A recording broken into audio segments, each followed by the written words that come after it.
All right, welcome back. So last time we left off talking about if we shoot something like straight off of a ledge, whether it's a shelf, a cliff, doesn't matter. We start by looking at things in the y direction. There are some things we have to kind of intuit about it, and we can prove it, experimental if we have to. We start by looking at the y direction with our main goal of finding the time. Time links the x and y directions together. All right. Otherwise, the two act completely independently of each other, right? So that was last time. We were just shooting things off a cliff, right? So I copy and pasted these equations here, down here, which is where I'm going to be working today. So this time, let's say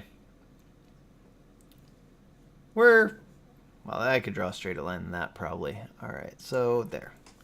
And let me go. All right, so that's straighter. So this time, let's say that we're going to shoot something, or let's go back to the ball. Okay, let's say that's a soccer ball. And I'm going to kick it upward. And we kind of know, if you follow the path of the ball, it's going to go up, kind of reach its max, and then it's going to come back down, right? That's pretty basic intuition. It just makes sense, right?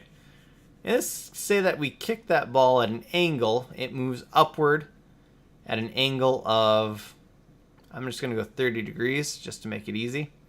And let's say we give that ball, let's say we really rock this thing, maybe 15 meters per second.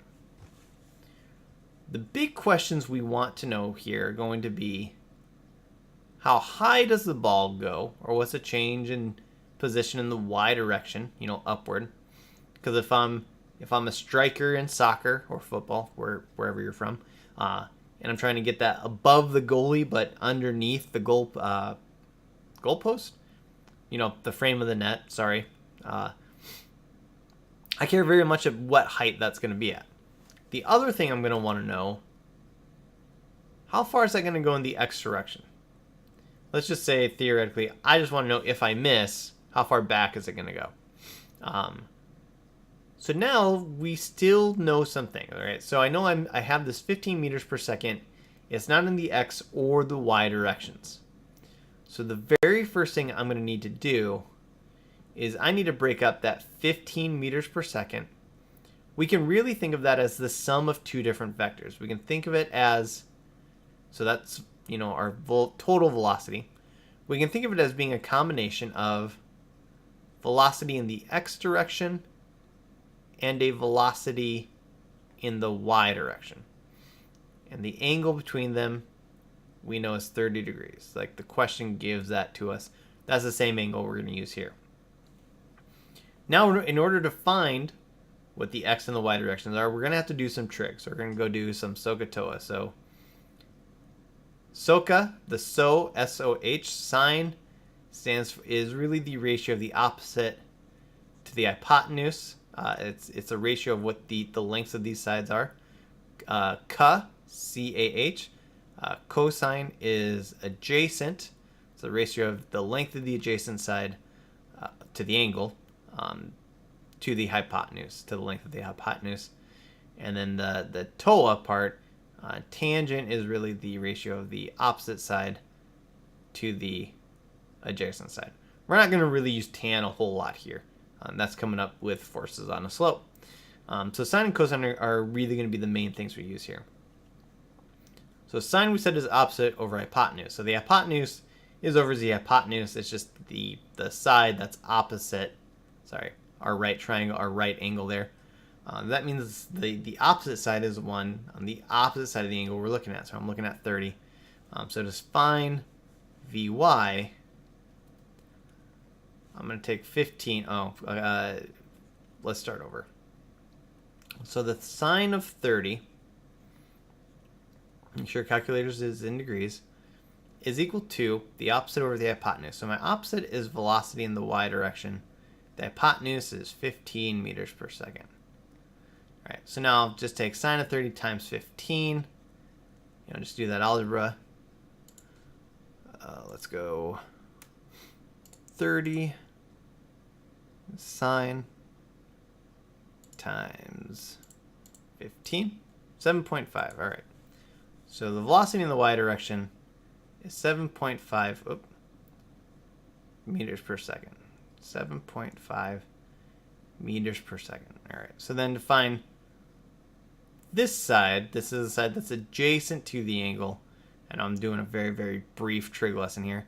I'm going to use cosine. Okay, so it's the adjacent over hypotenuse, because of the cosine of 30 is equal to the velocity in the x direction, the adjacent side over the hypotenuse, still 15 meters per second.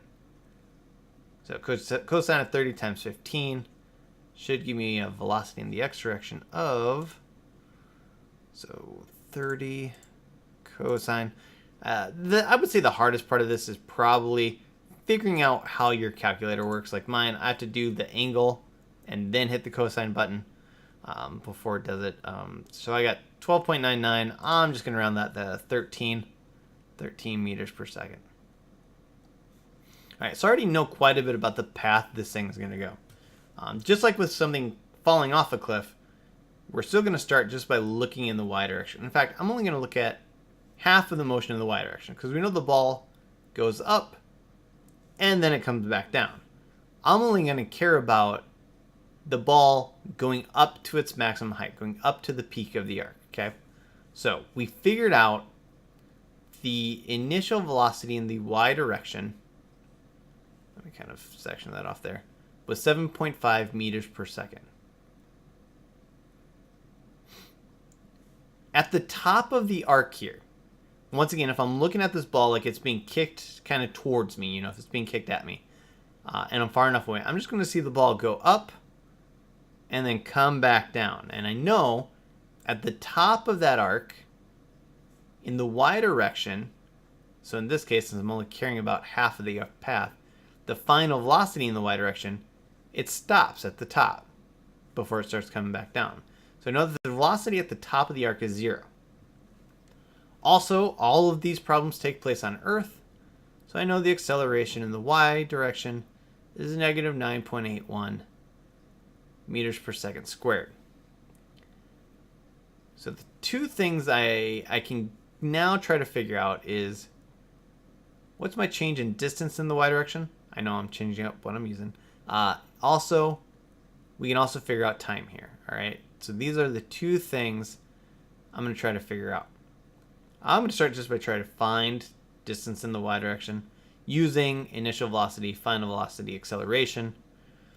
I don't have time. I could use this one to find time. So right now, though, I don't have time, so I can't use that one to find distance. That is too basic for what I want to do right now. So it looks like I'm going to be using this one. So let's just change it so it makes sense for y. So v final velocity in the y direction squared equals initial velocity in the y direction squared plus 2 times acceleration in the y direction times, let's not use distance in the y direction, we're just going to use the change in position in the y direction, or distance in the y direction. I'm going to get real sick of saying these letters, I'm guessing. All right, back at it. So VF squared, we have 0 squared. That part's easy, that's 0. VI squared, so 7.5 meters per second. I'm even going to do that math quick, 7.5. And by me do the math, I mean the computer's going to do it. 56.25. And then since I'm big on unit analysis, meters per second, I'm going to square that unit. So I'm going to have meters squared over second squared plus 2. Let's even do that math. So it'll be 2 times negative 9.81. Okay. So 2 times negative 9.81, negative 19.62 plus negative 19.62 meters per second squared times change in position in the y direction. All right. First step, algebraically, we're going to subtract this part over here. So negative 56.25 meters squared per second squared is equal to negative 19.62 meters per second squared. I should probably pop that in that. Change position in the y direction. All right. Now I know I'm just going to divide both sides by negative 19.62. Negative here, negative there. Negatives will cancel. So I'm going to end up with a positive number. All right, so I've got 56.25 negative divided by 19.62 negative equals 2.8. I'm going to round that to 2.87. All right, so change of position in the y direction is 2.87. Let me make sure I did that right. Yeah, okay, 2.87. And so I'm taking meters squared over second squared, dividing it by meters per second squared. I'm going to just be left with meters. Second squared. That meters cancels one of those, so I'm left with meters. That's it. I know I rambled my way through that. So I've got a new piece of puzzle. I answered one of my questions. How tall is that soccer ball or that football? If you're outside of America going, all right. So not meters per second.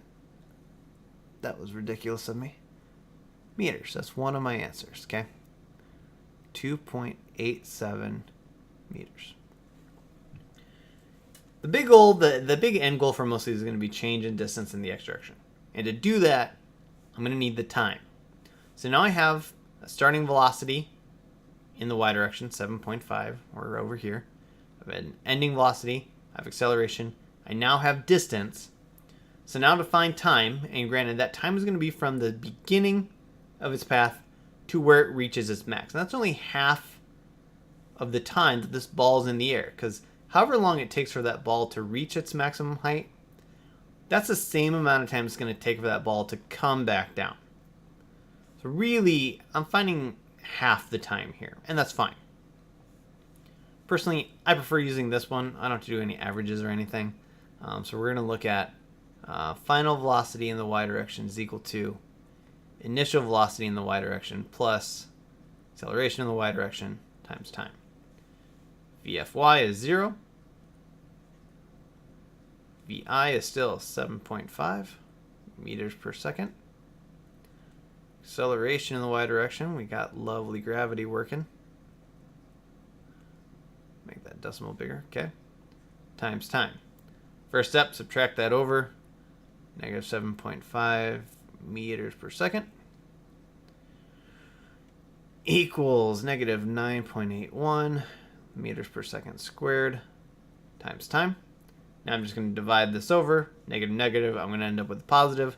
And I can tell by these numbers, my number should be less than 1. 7.5 divided by 9.1 should be a smaller number, right? 7.5 negative divided by 9.81 negative equals 0.76 is what I'm going to call that, all right? 0.76 seconds. All right, so that's how long it takes the ball to go from its starting point up to where it reaches its max. Okay, so the time for this half is 0.76 seconds. And if that's how long it takes for it to go up, that's how long it's going to take for it to come back down. So now the total time it's in the air is going to be 0.76 times 2. So let's go ahead and just take that. So 0.76 times 2, 1.52. So the total time it's in the air is 1.52 seconds. That's from the beginning back to where it falls back to the ground. That's the total amount of time it's moving in the x direction when it's not speeding up or slowing down. So now we can come back. So my velocity in the x direction, we already figured out was 13 meters per second, all right? 13 meters per second. So now I have time, I have velocity in the x direction. Now I can figure out what my change in position in the x direction is. I'm just going to come back here. So we know that Vx equals change in x over t. Or if I'm solving for delta x, multiply both sides by t. Change of position in the x direction is equal to velocity in the x direction times time. So in this case, I've got 13 meters per second times 1.52 seconds. And go to the calculator. So I've got 13 times 1.52 seconds. 19.76 meters. So 19.76 meters. Just kind of a one piece of advice, I guess.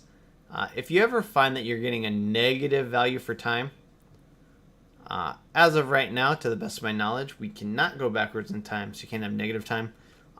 Chances are you just double check the signs on like your final velocity and your initial velocities in the y direction. But yeah, so that's projectile motion when we're shooting something up into the air. It doesn't get much more complicated than that. There's times where like you're shooting something up and it's landing at two different elevations, I guess. Like that is a little bit trickier. Really, it's just you're gonna take your y value, figure out how far up does it go, and then add or subtract whether it's gonna fall further or if it's falling a shorter distance to get down to the ground. So just kind of keep that in mind. With that, good luck with the practice.